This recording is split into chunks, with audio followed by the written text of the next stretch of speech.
মধ্যপ্রাচ্যে উত্তেজনা আরও এক ধাপ বেড়েছে। এবার কুয়েতে বড় ধরনের হামলা চালানোর দাবি করেছে ইরানের ইসলামী বিপ্লবী গার্ড বাহিনী আইআরজিসি। তারা বলছে, ড্রোন হামলায় ধ্বংস করা হয়েছে যুক্তরাষ্ট্রের অত্যাধুনিক হিমার্স ক্ষেপণাস্ত্র উৎক্ষেপণ ব্যবস্থা। রোববার প্রকাশিত এক বিবৃতিতে আইআরজিসি জানায়, কুয়েতে মোতায়েন থাকা হিমার্স লঞ্চার এবং এর সঙ্গে থাকা ক্ষেপণাস্ত্র পড লক্ষ্য করে এই অভিযান চালানো হয়। তাদের দাবি, এসব অস্ত্র ইরানের বিরুদ্ধে হামলার জন্য প্রস্তুত ছিল। সুস্থ জীবন, সুন্দর পৃথিবী।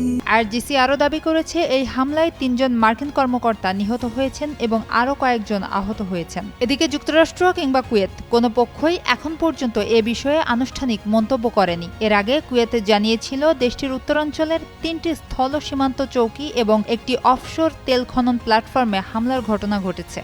এতে অবকাঠামোর ক্ষয়ক্ষতি হয়েছে এবং একজন কর্মী আহত হয়েছেন।